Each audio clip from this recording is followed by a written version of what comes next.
Hello friends, welcome to Bright Future. তো friends, আজকে যে টপিকটি বলবো সেটা হচ্ছে difference between community health nursing and institutional nursing.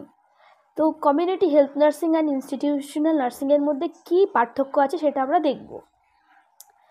First, the ক্রাইটেরিয়ার মধ্যে ফার্স্ট হলো the level of care criteria. Level of care, কী ধরনের কেয়ার এখানে দেওয়া হয়? কমিউনিটি হেলথ নার্সিংয়ের ক্ষেত্রে প্রাইমারি লেভেল কেয়ার দেওয়া হয়, আর ইনস্টিটিউশনাল নার্সিংয়ের ক্ষেত্রে secondary and tertiary level care দেওয়া হয়। কমিউনিটি হেলথ নার্সিংয়ের মধ্যে প্রাইমারি লেভেল হেলথ কেয়ার বলতে ডিজিজটা অকার হওয়ার আগেই তার প্রিভেনশন করে দিচ্ছে এরকম। আর ইনস্টিটিউশনাল নার্সিংয়ের ক্ষেত্রে সেক্ষেত্রে হচ্ছে সেকেন্ডারি, মানে early detection and prompt treatment, মানে ডায়াগনোসিস করবে এবং তার অ্যাপ্রোপ্রিয়েট ট্রিটমেন্ট করবে। এবং টার্সিয়ারি লেভেল কেয়ার বলতে তার পুনরায় আগের অবস্থায় ফিরিয়ে আনার চেষ্টা করবে। তো এটা হচ্ছে ইনস্টিটিউশনাল নার্সিংয়ের ক্ষেত্রে secondary and tertiary level care দেওয়া হচ্ছে।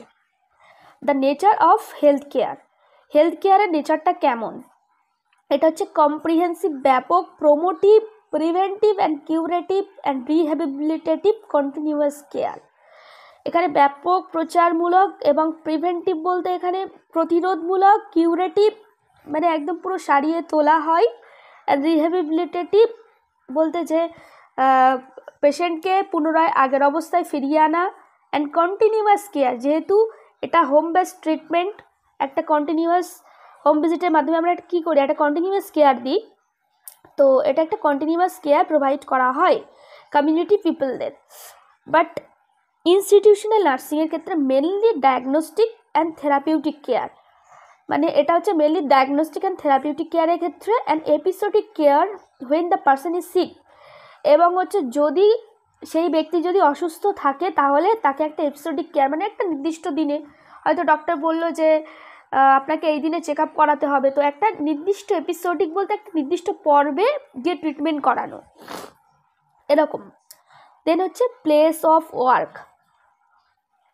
এখানে প্লেস অফ ওয়ার্ক বলতে কোথায় কোথায় কাজ, মানে কমিউনিটি হেলথ নার্সিং কোথায় কোথায় করা হয়, দেওয়া হয়, মানে কমিউনিটি হেলথ নার্সিং কেয়ারটা কোথায় কোথায় দেওয়া হয়। এখানে হচ্ছে home, school, farm and health centre. আর ইনস্টিটিউশনাল নার্সিংয়ের ক্ষেত্রে হচ্ছে various level hospitals and nursing homes. Then the clientele reach, মানুষের কাছে কতটা পৌঁছাচ্ছে এটা। The community health nurse visit the community and preventive community and provides needs based services, motivates to utilize the healthcare services।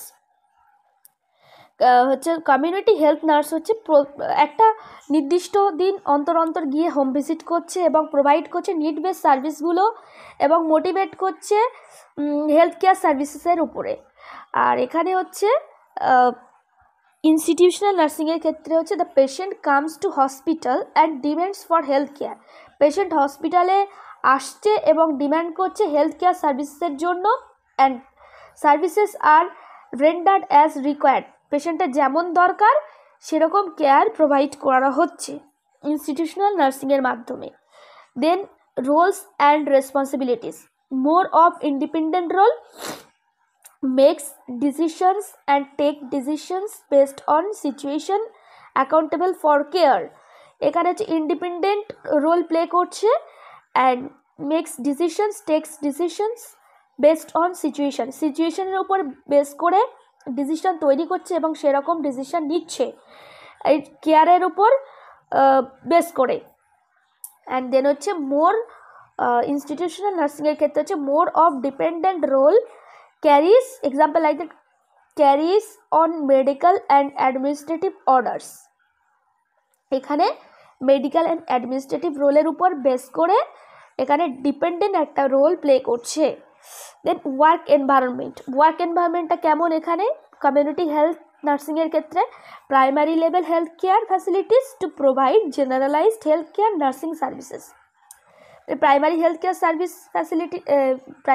Care facility দেওয়া হচ্ছে এবং provide করাচ্ছে, এটার মাধ্যমে প্রোভাইড করাচ্ছে generalised health care nursing services. আর এখানে ইনস্টিটিউশনাল নার্সিংয়ের ক্ষেত্রে হচ্ছে well structured medical nursing environment with all the diagnostic facilities to provide need base care. যেহেতু এটা হসপিটালের উপর বেস করে হচ্ছে, তো এখানে ডায়াগনস্টিক ফ্যাসিলিটি তো অবশ্যই থাকবে এবং নিড বেস কেয়ার প্রোভাইড করতে পারবে। তো ফ্রেন্ডস, আজকের ভিডিওটা এই পর্যন্ত। ভিডিওটা ভালো লাগলে অবশ্যই লাইক করবে, কোনো প্রশ্ন থাকলে কমেন্টে জানাবে এবং ভিডিওটি অবশ্যই শেয়ার করবে। Thank you.